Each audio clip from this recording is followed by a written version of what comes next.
이번 시간에는 꿀벌 응애류 생태와 관리에 대해서 알아보는 시간을 갖겠습니다. 지금 농가분들께 벌을 키우시면서 가장 큰 문제가 무엇이냐고 여쭤봤을 때 대부분 분들이 꿀벌 질병을 꼽으세요. 그럼 농가분들께 그럼 꿀벌 질병 중에 어떤 질병이 가장 문제인 것 같으세요? 라고 여쭤보면은 가장 많은 분들이 꿀벌에 기생하고 있는 꿀벌 응애류가 문제다 라고 말씀을 하고 계십니다. 실제로 지난 2년 동안 발생했던 월동봉군 폐사라든지 월동꿀벌 실종의 주 원인 중에 하나로도 꼽히고 있는 이 꿀벌 응애에 대해서 심도 있게 알아보는 시간을 마련했기 때문에 들으는 양봉 농가분들께서는 집중해서 이번 시간에 임해 주셨으면 좋겠습니다. 이번 시간에는요, 단순히 꿀벌 응애류를 어떻게 잡아야 돼 이거부터 가는 게 아니라 적을 알고 나를 알면 지피지기면 백전백승이잖아요. 도대체 꿀벌 응애류가 뭐 하는 애들인지, 꿀벌 응애류는 어떻게 살고 있는지, 이러한 생태 습성들에 대해서 꿀벌 응애류 종류와 생태, 그 다음에 꿀벌 응애류가 벌통 내부에 많게 됐을 때 어떠한 증상이 나오는지, 그 다음에 어떻게 검사를 할 수 있는지에 대해서 설명을 드리는 시간을 갖도록 하겠습니다. 꿀벌 응애류 종류를 말씀드릴 텐데요. 대부분 양봉 농가분들이 다 알고 계시는 첫 번째, 바로와 응애라고도 불리는 꿀벌 진드기입니다. 지금 국내 및 전 세계 양봉 농가들에게 가장 큰 문제가 되고 있는 꿀벌, 이제 기생충이라고 볼 수 있고요.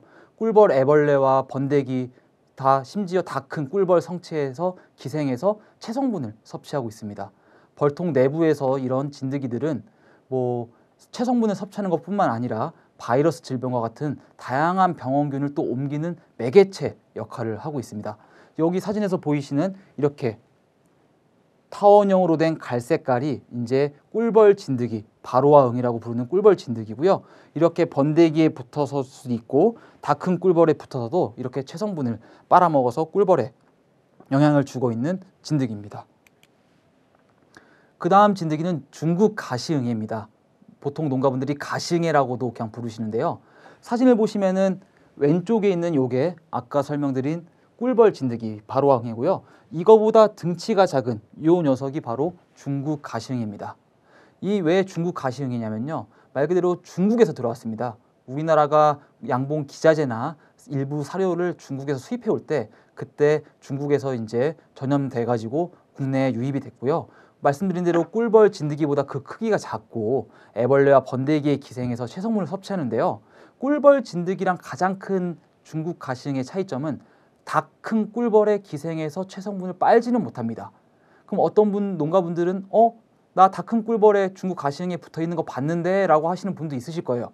물론 틀린 건 아닙니다. 중국 가시응애가 벌통 내부에서 이동할 때 다 큰 벌 등에 올라타서 이동하는 경우도 있거든요. 하지만 아까 설명드린 꿀벌 진드기, 바로와 응애와는 다르게 다 큰 꿀벌에서의 체성분 섭취는 힘든 게 중국 가시응의 특징이고요. 주로 애벌레와 번데기에 기생한다고 말씀드렸잖아요. 그 말인 즉슨 벌방 안에 있는 애벌레와 번데기에 주로 있다고 보시면 될 것 같습니다. 역시 꿀벌 진드기와 같이 각종 감염성 병원체를 옮기면서 날개 불구 증상까지도 유발할 수 있는 지금 큰 문제가 되고 있는 중국 가시응애입니다. 그 다음 응애는 기문응애라고 합니다. 이 기문이 뭐냐면요, 꿀벌의 숨구멍입니다. 최근에 꿀벌 실종 사건의 원인 중 하나로 꿀벌 응애가 꼽히면서 많은 농가분들께서 기문응애가 국내에 발병을 해서 문제가 되고 있는 거 아니야 라고 말씀을 하시는데요. 현재까지 아직은 국내에 전파가 되지 않는 걸로 확인이 되고 있고요. 말 그대로 꿀벌의 숨구멍인 기문이라는 곳에서 기생을 하게 되는데요. 이제 다자란 꿀벌의 기관지에 살면서 체액을 빨아먹으면서 기생하고 이제 기는 증상을 꿀벌이 보이면서 K 모양의 날개를 보이는 게 특징인데 국내 발병은 없기 때문에 일단 소개만 시켜드리고 이번 시간에는 주로 꿀벌 진드기와 중국 가시응애에 초점을 맞춰서 강의 진행하도록 하겠습니다. 꿀벌 응애류 생태에 대해서 설명드릴 건데요. 이 꿀벌 응애류 생태를 이해하기 위해서는 이 기본적인 꿀벌의 생태를 살짝 이해하셔야 되는데 거기에 대해서 좀 설명을 드리겠습니다. 일벌의 수명이 얼마나 된다고 생각하십니까? 얘기가 다른데요. 보통 알에서 이제 일벌들이 나오게 되는데 요거를 한번 보고 가시죠. 여왕벌이 맨 처음에 알을 낳게 되면요, 유정란과 무정란으로 나뉘게 됩니다. 이게 무슨 말이냐면요, 여왕벌은 처녀 여왕벌로 태어나서 숫벌과 교미를 한 이후에 그 다음부터는 벌통 내부에서 계속 산란하게 됩니다. 근데 여왕벌이 판단을 합니다.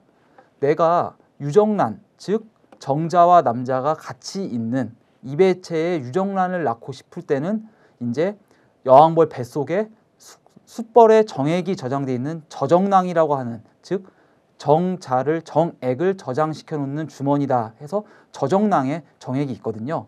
그 유정란을 낳고 싶을 때는 여왕벌의 난소와 그 다음에 저정낭에 저장되어 있던 정자가 만나서 정소가 만나서 유정란이 되게 됩니다.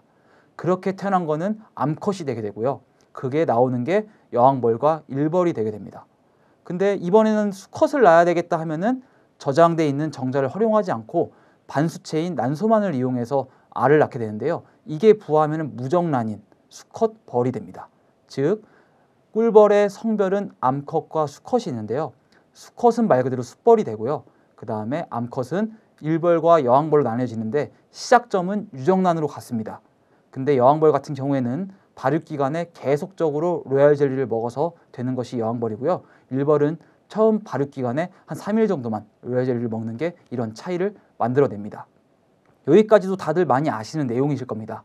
근데 이 일벌이 여름벌과 겨울벌로 나눠진다는 사실 혹시 알고 계셨나요? 이게 무슨 말이냐면요. 여름벌은 말 그대로 여름에 사는 꿀벌이고요.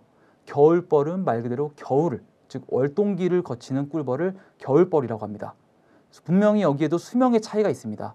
여름벌 같은 경우에는 뭐 꽃구레이나 먹이의 채집을 활발하게 해야 되니까 한 보통 4에서 6주 정도의 수명을 갖고 있고요. 겨울벌 같은 경우에는 월동을 나기 때문에 주로 이제 외부 활동을 잘 안 하고 벌통에서 미세한 움직임만 보인다든지 거의 극도의 활동을 자제하고 있기 때문에 4에서 6개월을 살다. 요거는 알고 계실 겁니다. 그런데 이 말씀을 왜 드리냐면요. 지방체라는 게 있습니다. 왜 겨울을 나는 꿀벌은 4에서 6개월을 살게 될까요?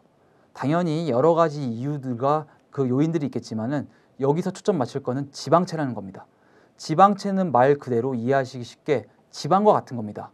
마치 곰이 겨울철에 겨울잠을 자기 위해서 가을에 먹이를 엄청 먹어서 지방을 축적해 놓고 자지 않습니까? 마치 꿀벌도 월동을 나기 위해서 이 지방체를 많이 축적을 하게 됩니다. 이 지방체가 먹이의 저장 역할도 하고 면역과도 관련이 있고 그 다음에 어느 정도의 보온 기능과도 관련이 있기 때문에 이 월동을 낳는 데 있어서 지방체가 필수적인데요. 여기 자료를 보면은 여름벌과 겨울벌인데 차이점이 보이시나요?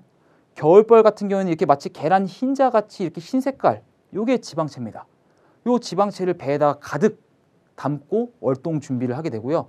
여름벌은 여름을 나는 꿀벌이기 때문에 이렇게 지방체의 양이 겨울벌보다는 적습니다. 그럼 제가 왜 이렇게 시간을 할애해서 이 말씀을 드릴까요? 이 지방체는 꿀벌 면역체계에 관련해서 체내 단백질을 저장하고 마치 간의 역할도 비슷하게 수행합니다. 꿀벌은 간이 없거든요. 근데 간의 역할을 할 수가 있고요. 여왕벌과 겨울벌의 수명 연장을 촉진을 시킵니다.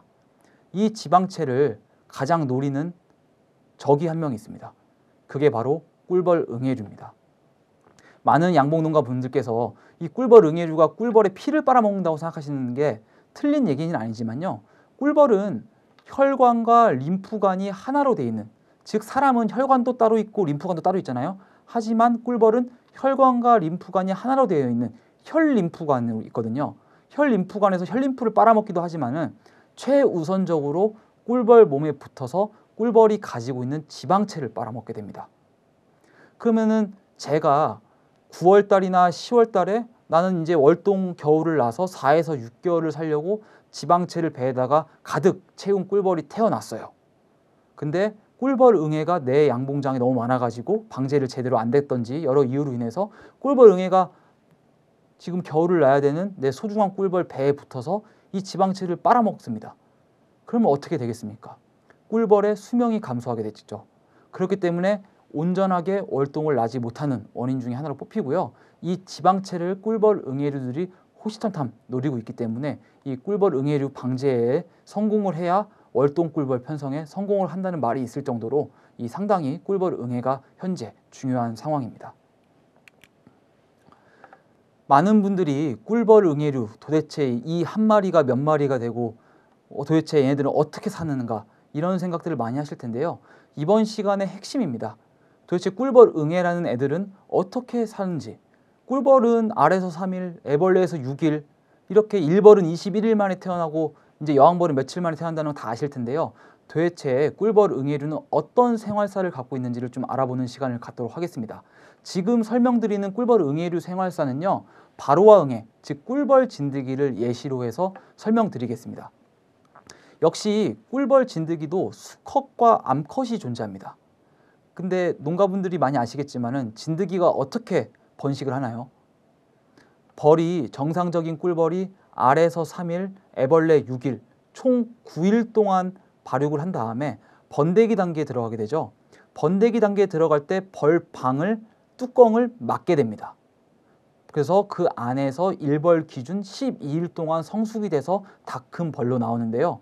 이 꿀벌 진드기는 9일째에서 10일째가 되는, 즉 뚜껑이 덮이기 직전의 벌방에 사르륵 들어갑니다.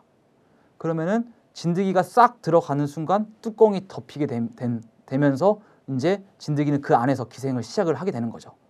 그럼 그 벌방 안으로 쏙 들어가는 진드기는요, 암컷 진드기가 들어갑니다.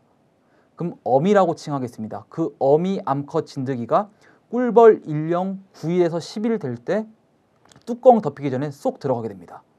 그럼 얘네들이 들어가가지고 이제 꿀벌 몸에 착 붙어가지고 이제 지방체가 될 양분이라든지 체성분을 빨 거 아닙니까?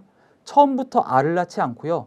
이틀 동안 그 애벌레 번데기에 붙어서 본인의 몸을 좀 불린 다음에 꿀벌 일령 11일에 첫 알을 낳게 됩니다. 진드기는요, 하루에 한 알씩 낳고요. 알은 그 다음날 부화를 하게 됩니다. 즉 꿀벌 일령 11일째 낳은 알은 12일째 부화를 하게 되고 꿀벌 일령 12일째 낳은 알은 13일째 부화를 하게 되죠. 그렇게 꿀벌 진드기는 계속 하루에 한 번씩 알을 낳게 되는데요. 가장 큰 특징은 항상 첫 알은 수컷을 낳게 됩니다. 왜 수컷을 낳냐면요. 수컷을 맨 처음에 낳아놓고 그 다음에 암컷을 낳게 되는데요. 수컷이 맨 처음 낳았으니까 맨 처음 성숙해서 딱 있겠죠. 그 다음에 뒤이어서 성숙된 암컷과 그 수컷이 교미를 하게 됩니다. 즉 근친 교배를 하게 됩니다. 그렇게 교미에 성공한 암컷이 벌방으로 출방해서 다시 어미 진드기로서의 역할을 하면서 개체수를 늘려나가는 거거든요. 그래서 다시 초점을 맞추면은 처음에 벌이 애벌레에서 번데기 과정이 되는 9일쯤에 진드기가 벌방 내부 침투를 하고 침투를 하는 순간 방 뚜껑이 싹 닫힙니다. 그 다음에 이틀 동안 어미 진드기는 꿀벌 번데기 몸에 붙어서 본인의 몸을 불리고요. 11일째 첫 알을 낳는 게 수컷, 그 다음에 12일째 낳는 거는 암컷, 그 다음부터는 계속 암컷을 낳습니다. 13일째도 암컷, 14일째도 암컷, 이렇게 암컷을 낳게 되고요. 11일째 낳은 수컷은 꿀벌 일령 12일째 다음날 부화를 하겠죠. 근데 막 부화한 수컷이 수컷으로서의 능력을 발휘할 수 있을까요? 그렇지 않습니다. 그 부화한 진드기는 약 7일 정도, 일주일 정도의 성숙 기간을 거쳐야지 본연의 진드기로서의 역할을 수행할 수 있거든요. 그래서 어미 진드기가 산란을 해서 태어난 이제 숫벌과 이제 암컷들이 있게 되는데요. 이거를 한번 생각을 해보십시오. 일벌의 경우 21일이지 않습니까? 발육 기간이요. 그러면은 21일째 다 큰 꿀벌이 마치 병아리가 계란을 깨고 나오는 것처럼 본인 머리 뚜껑을 막고 있던 뚜껑을 갈그면서 나옵니다. 그때 진드기가 같이 나오는 거예요. 그때 몇 마리가 나오냐면요. 결론부터 말씀드리면은 뒤에서 자세하게 설명드리겠지만은 어미 진드기 한 마리가 쏙 들어갔을 때 3마리, 어미 진드기 포함 3마리는 기본적으로 나옵니다. 그 다음에 4마리 출방 확률이 여기 자료에 보시면은 13%라고 되어 있는데요. 요거는 왜 그런지 뒤에서 설명을 드리겠습니다. 숫벌은 일벌보다 3일의 발육 기간을 더 가지고 있죠. 번데기 기간을요. 반대로 뒤집어 생각하면은 일벌보다 더 많은 찐드기가 숫벌방에서 나오게 됩니다. 그러면은 암컷만 있는 게 아니라 맨 처음 낳았던 수컷도 있고 그 다음에 낳는데 성숙이 7일이 안 돼가지고 덜 성숙된 진드기도 있을 거 아니냐라는 말씀들을 많이 하시는데요. 양목 농가분들께서 진드기 검사를 하려고 그 봉개된 벌판을 깎아서 털어보신 경험 다 한 번씩 있으시죠? 그때 진드기가 우리가 알고 있는 진드기는 젓갈색을 띠고 있는데 노르스름 한다든지 흰 색깔처럼 마치 신종 진드기처럼 보이는 진드기를 보신 적 있을 거예요. 그거는 신종 진드기가 아니라요. 성숙이 덜 된 진드기거나 수컷일 확률이 높습니다. 그렇기 때문에 그런 것들은 나중에 일벌에 의해서 딱 제거가 되고요. 그렇게 한 마리의 어미 진드기가 발육을 해서 세 마리의 가족이 나온 거는 다시 또 흩어져서 9일에서 10일째 뚜껑이 덮이기 직전에 벌방으로 들어가면서 계속 증식을 많이 하는 게 진드기의 기본적인 생활사입니다. 근데 지금 설명드린 거는 바로아응이라고 불리는 꿀벌 진드기의 생활사잖아요. 중국 가시응에도 비슷합니다. 하지만 중국 가시응에 같은 경우에는 그 성숙 기간이 7일보다 더 짧은 5일이기 때문에 더 개체 수가 더 단시간에 증폭되게 되는 그런 특징을 가지고 있습니다.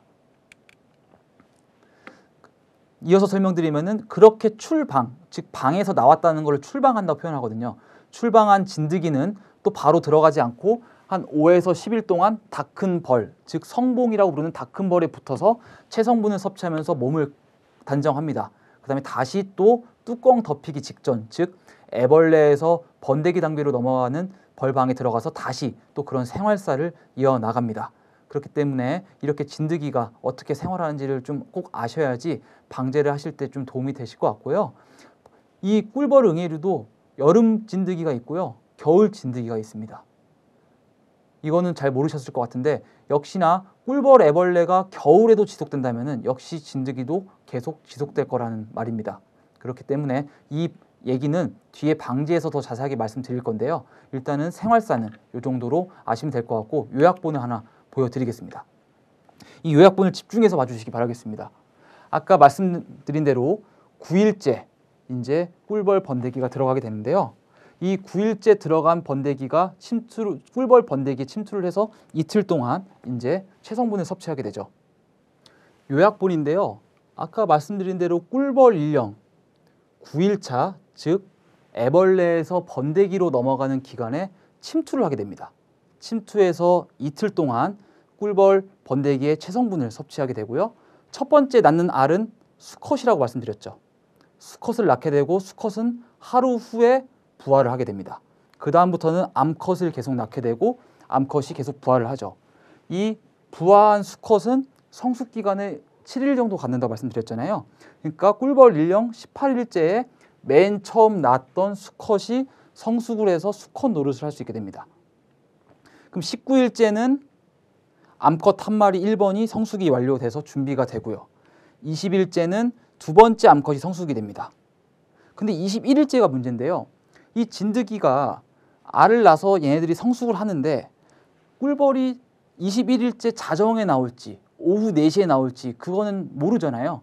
그러니까 만약에 그 기간이 맞아서 세 번째 암컷이 성숙될 시간이 지나고 꿀벌이 21일째 출방을 한다면은 어미 진드기 포함 4마리가 나오긴 하지만은 이거 확률적인 거기 때문에 가장 확실한 100% 확률은 기존에 어미 진드기 침투했던 진드기 한 마리와 그 다음에 첫 번째 암컷, 두 번째 2마리가 되는 거죠. 그 다음에 두 번째 암컷 해서 3마리는 100% 나오게 됩니다. 타이밍이 맞으면은 4마리까지도 나오고요. 근데 요거를 숫벌의 경우는 번데기로의 발육 기간이 일벌보다 3일이 더 길죠. 3일 차이가 있기 때문에 암컷 4번, 5번까지 나오게 되고 이 말을 뒤집어 생각하면은 암컷 5번까지와 어미 진드기 총 6마리가 100% 확률로 숫벌방에서 나오게 됩니다. 이게 엄청나게 중요한 건데요. 이걸 뒤집어서 생각하시면은 진드기 입장에서는 본인의 세력을 많이 불리기 위해서는 일벌방보다는 숫벌방을 선호할 수밖에 없다는 결론이 나오게 됩니다. 이 부분을 이번 강의에서 꼭 이해하고 가셨으면 좋겠습니다. 그래서 이렇게 지금 꿀벌 응애류 생활사에 대해서 설명을 드렸고요. 이제 이렇게 꿀벌 응애류의 생활사를 알았는데 그럼 도대체 이 꿀벌 응애류가 우리 벌한테 어떠한 영향을 미치는지 거기에 대해서 좀 설명을 드리겠습니다. 일반적으로 꿀벌 응애류, 즉 바로아 응애나 중국 가시응애가 많았을 때는요. 전 시간에 설명드린 것 같이 주로 어린 벌, 유봉이라고 부르는 어린 벌에서 기는 증상이 발생하게 됩니다. 그 다음에 애벌레와 번데기 단계에서 체성분을 섭취하는 응애의 특성상 꿀벌이 제대로 발육되지 못하고 꿀벌의 날개가 불형성되거나 아니면 잘못 형성되는 이형성되는 날개불구 증상을 보일 수 있습니다. 하지만 전차 시간에서 말씀드렸다시피 꿀벌 응애류가 없더라도 꿀벌 날개불구 바이러스 균을 복용하고 있거나 증상을 보이는 꿀벌도 역시나 날개불구가 발생할 수 있기 때문에 내 벌에서 날개불구가 보인다고 무조건 진드기를 의심하는 게 아니라 그런 바이러스도 같이 염두를 해주셔야 됩니다. 그 다음에 벌통 내부에 꿀벌 진드기가 너무 많아요. 그러면은 당연히 겨울 월동을 날 수 있는 꿀벌의 수가 제대로 없겠죠. 그렇기 때문에 지금 뭐 9월, 10월에는 많아 보이던 꿀벌이 이 벌들은 겨울철을 나는 꿀벌이 아닙니다. 여름을 살았던 벌들이기 때문에 자연사를 하게 되고요. 9월, 8월 말부터 뭐 이르면 8월 중순부터도 있는데요. 지금 8월 말 9월 초 이때부터 산란을 받아가지고 일벌로 태어난 벌들이 겨울벌로서 월동을 나게 되는데 봉군 내부에 벌통 내부에 진드기가 많아가지고 이렇게 체성분이 많이 빨린 채로 태어난 꿀벌들은 월동 나기가 좀 힘들게 됩니다. 그렇기 때문에 이렇게 꿀벌 응애류가 많을 경우에는 월동 봉군 소실에도 영향을 미칠 수 있다는 점을 알고 계셨으면 좋겠습니다. 꿀벌 진드기에 의한 대표적인 증상 중에는요, 진드기증이라고 이름 붙은 게 있습니다. 도대체 이게 뭐냐면요, 한번 사진 한번 보시겠습니다. 이렇게 흰 색깔로 돼 있는 게 다 애벌레잖아요. 이 애벌레가 썩는 질병이 뭐라고 배우셨죠? 맨 처음 설명드린 꿀벌의 세균성 질병 중에 부젖병이라는 질병이 꿀벌 애벌레나 번데기를 썩게 한다고 말씀드렸잖아요. 이 진드기가 봉군 내에서 꿀벌 응애류가 너무 심하게 되면은 마치 이렇게 꿀벌 애벌레가 마치 부젖병에 걸린 것처럼 흐물거리거나 이렇게 정상적이지 않는 애벌레나 번데기의 모양을 띠게 됩니다. 근데 농가분들께서 이걸 잘 모르시면은 내 벌에 부젖병이 생긴 것 같다. 그래서 항생제를 처방받아서 쓰거나 이럴 텐데 만약에 이게 진드기 때문에 발생한 진드기증이라면은 항생제를 쓴다고 해도 나사지지가 않겠죠. 그렇게 되면 오히려 항생제를 과량 사용할 수 있는 가능성이 높아지고요. 그럴 경우에는 여왕벌의 산란에 영향을 미친다든지 아니면 약으로 인한 약 피해가 발생할 수 있기 때문에 이렇게 꿀벌 진드기가 심할 때 발생할 수 있는 진드기증에 대해서 꼭 좀 알고 가셔야 됩니다. 지금 보시면요, 많이들 농가분들이 벌을 살펴보는 내검을 하시면서 많이 보셨을 사진이에요. 이렇게 뚜껑이 덮여 있는 이런 정상적인 애들은 괜찮은데 이렇게 뭐가 좀 썩은 것 같이 이렇게 돼 있고 정상적으로 애벌레가 발육이 안 되는 이렇게 곰보처럼 구멍이 나 있는 이런 것들이 보이지 않습니까? 이게 부젖병일 수도 있지만은 진드기증일 수도 있습니다. 그럼 이거를 어떻게 구별을 해야 되나요? 가장 큰 차이점은 냄새의 유무입니다. 부젖병 같은 경우에는 세균성 질병에 의해서 부패가 일어나기 때문에 특유의 그 불쾌한 이제 냄새가 나고요. 그 다음에 이제 가장 좋은 거는 이 봉판을 아깝다고 생각하지 마시고 일부 깎아서 털어보시는 겁니다. 이 봉판 내부에 진드기가 봉개봉충판 안에 진드기가 있는지를 직접 눈으로 확인하신 다음에 이게 부젖병이구나, 아니네, 이거 진드기 때문에 그렇구나를 꼭 확인하셔서 거기에 맞는 치료를 하셔야 됩니다. 그렇기 때문에 이렇게 봉군 내부에 바로와 응애, 꿀벌 진드기라든지 중국 가시기가 많을 경우에는 이렇게 마치 흡사 부젖병과 비슷한 모양을 보이는 진드기증이 발생할 수 있다는 것을 꼭 유념해 주셨으면 좋겠습니다. 그 다음에 이제 꿀벌 응애류 검사에 대해서 좀 말씀드리겠습니다. 지금 현재 농가분들은 꿀벌 응애류와의 전쟁을 치르고 있다고 해도 말이 아닌데요. 꿀벌 응애류가 벌통 내부에 있는데 단 한 마리도 없이 잡을 수 있을까요? 그거는 현실적으로 불가능하다고 생각을 합니다. 무슨 말이냐면은 내가 키우는 꿀벌이 5만 마리라고 했을 때 한두 마리 정도의 진드기는 어쩔 수 없이 달고 갈 수밖에 없는 상황이거든요. 근데 한두 마리의 꿀벌 진드기를 잡겠다고 과량의 약품을 써서 오히려 꿀벌에 피해를 미치는 이런 약에 의한 약해가 많이 나올 수 있고요. 지금 옆집에 꿀벌을 기르는 나랑 친한 양봉 농가분이 오늘 약을 썼네? 그럼 나도 한번 약을 써볼까? 의례적으로 따라 하시는 분들, 농가분들도 분명히 있으실 거예요. 근데 지금부터 이 강좌를 보고 난 다음부터는요, 내가 기르는 꿀벌에 도대체 진드기가 얼마나 있는지를 꼭 확인하셔서 이게 약을 써도 될 정도인지 아닌지를 판단하시고 꼭 진드기 구제를 해주시기 바라겠습니다. 무슨 말이냐면요, 꿀벌 100마리당 진드기가 5마리 이상 있을 때는 당연히 구제를 하셔야 되는데요, 만약에 꿀벌 100마리당 한 마리가 있었어요. 그럼 당연히 진드기가 없는 건 아니지만은 이 정도 진드기는 꿀벌에 이제 월동이나 그런 거에 엄청나게 큰 악영향을 미칠 정도의 수준은 아니고, 특히나 100마리당 한 마리 비율의 진드기를 잡으려고 과량의 약을 처치하는 것 자체가 꿀벌한테도 스트레스 요인으로 작용하고 있기 때문에 정확하게 내가 기르는 꿀벌에 진드기가 얼마나 있는지를 검사하시는 게 중요합니다. 그래서 이번에는 이 꿀벌 응애류를 어떻게 검사하는지에 대해서 설명드리겠습니다. 사진을 보시면 진드기 점검기라고 되어 있는 건데요. 이렇게 제품처럼 나와 있지만은 농가분들께서 빈 병에 이 뚜껑이 마치 채반처럼 구멍이 송송송송 뚫려 있는, 마치 채 뜨는 것처럼 구멍이 격자식으로 나 있는 뚜껑이 있는 용기면은 검사를 할 수 있습니다. 무슨 말이냐면요. 꿀벌을 이 용기 안에다 담을 건데요. 꿀벌을 뒤집어서 뚜껑을 닫은 다음에 채반을 흔들어도 꿀벌은 빠져나오지 않고 진드기는 빠져나올 정도의 격자를 보이는 크기의 뚜껑을 만드신 다음에요. 그거를 검사하시면 됩니다. 검사를 하실 때는 진드기를 잡아 검사하기 위해서 꿀벌을 여기다가 집어 넣어야 되는데요. 꿀벌을 이 통 안에 넣으실 때는 먹이장에 있는 다 큰 꿀벌 말고 주로 꿀벌 응애류는 어린 벌, 즉 유봉에 주로 있기 때문에 육아를 하고 있는 꿀벌이나 어린 벌들을 일부 채집을 해서 넣어 주십시오. 통 안에다가. 그 다음에 가루 설탕을 넣으셔야 되는데요. 저희가 사료로 쓰고 있는 일반 설탕 말고 그것보다 더 입자가 고운, 마치 밀가루와 같은 입자를 보이고 있는 원당, 미분당 이렇게도 부르시는 슈가 파우더라고 하는 제빵할 때도 쓰고 있는 미세한 설탕이 있습니다. 그 설탕을 여기 벌을 잡아 넣으신 다음에 한두 숟갈 정도 넉넉하게 뿌려서 넣어 주십시오. 그렇게 해서 이 병을 살살살살 흔들게 되면요. 벌한테 붙어있던 진드기가 그 설탕의 고운 입자로 인해서 그게 벌 몸에서 떨어지게 됩니다. 이렇게 흔드신 다음에 한 5에서 10분 정도 가만히 놔두시면은 벌 몸에 있던 진드기가 설탕가루와 같이 떨어져 있겠죠. 그 다음에 이 용기를 거꾸로 뒤집으셔서 마치 소금을 뿌리듯이 살살살살 뿌리면요. 흰색 설탕만 떨어지고 진드기도 같이 떨어지게 됩니다. 그렇게 떨어지면은 이렇게 잘 보이실지 모르겠지만은 갈색깔로 된 진드기가 눈에 확연하게 보이는 걸 볼 수 있습니다. 그렇게 해서 진드기가 얼마나 있는지, 100마리당 몇 마리의 비율로 있는지를 측정을 해주시고요. 이렇게 검사한 꿀벌은 죽이지 않습니다. 설탕을 뒤집어 쓰고 있더라도 다시 이 용기의 뚜껑을 열어서 벌통 입구에다가 넣어주시면은 벌들이 다시 기어서 자기 집 안으로 들어가기 때문에 이 방법이 조금 번거롭고 손이 좀 가긴 하지만은 정확하게 이 검사를 통해서 내가 기르는 꿀벌에 진드기가 얼마나 있는지를 꼭 확인하시는 작업을 해주시기 바라겠습니다. 하지만 응애 중에서 중국 가시응애는 다 큰 벌에는 잘 붙어있지 않다는 걸 처음에 말씀드렸는데요.